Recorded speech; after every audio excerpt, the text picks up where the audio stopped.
and good day. My name is Jürgen Steinmetz from eTurboNews, and this is a breaking news update. For more news updates and shows, please go to youtube.com/travel news group. youtube.com/travel news group. Here's our update. Uganda grasshopper entrepreneurs now unlikely absentee COP26 activists.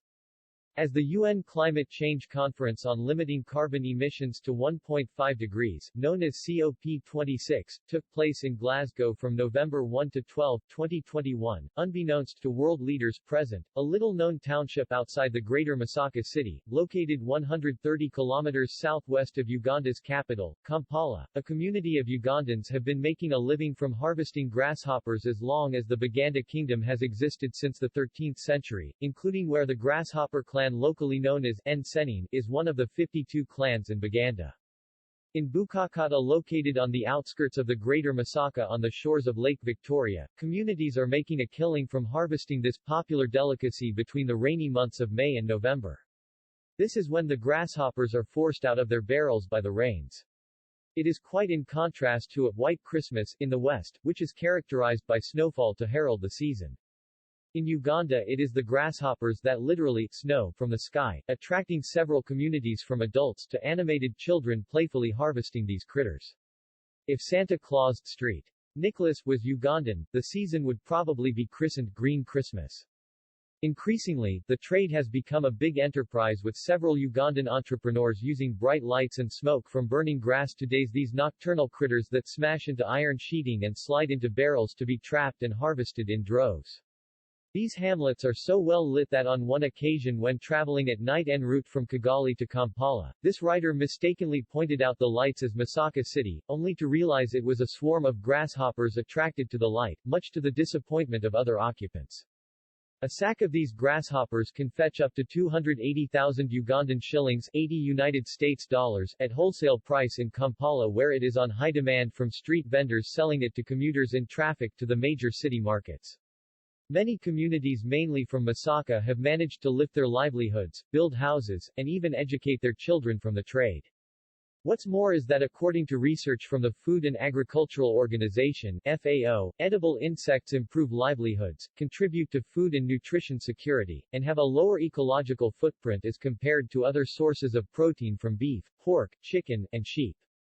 Despite proof of their nutritional value as alternative sources of food that are both nutritious and environmentally sustainable, countries such as the USA, EU states, and the UK have not readjusted restrictions to allow the importation of insects even when they are packaged for export.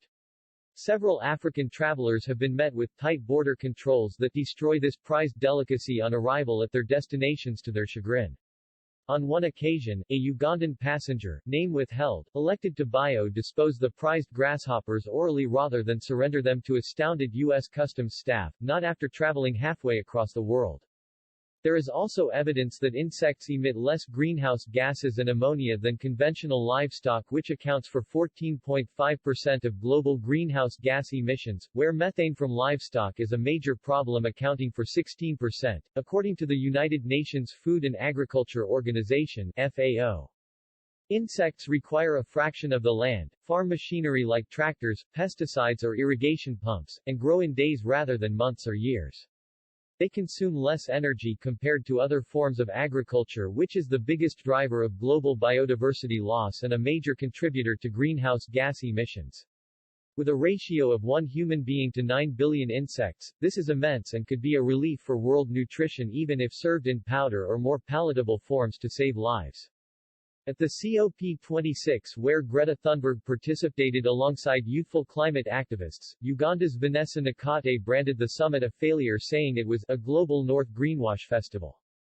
She is not far from the truth, where the G20 is not walking the talk despite contributing 80% of CO2 emissions.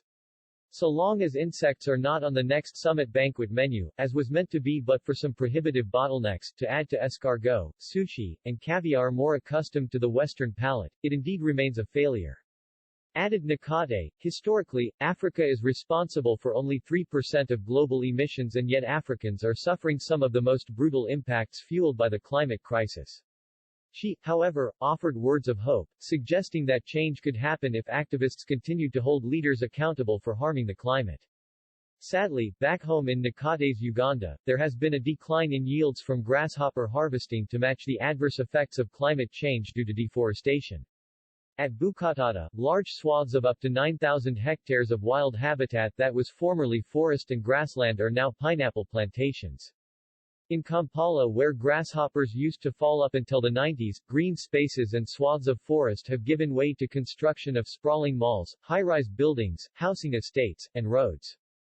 Perhaps in retrospect, an unwitting ambassador for grasshoppers and climate change activists for that matter, was Lupita Nyong'o, the Academy winner of Best Supporting Actress in 2014, when she themed her dress at the opening of the Cannes Film Festival on Uganda's nsenene for its color and wing-like designs and crediting Uganda's women for the hairstyle inspiration.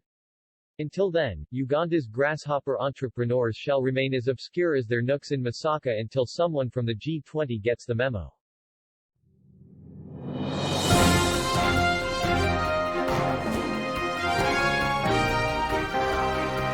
Thank you for listening to our news update. There's more on youtube.com/travel news group, or you can read us, of course, in going to our news portal at eTurboNews.com or travelnews.online.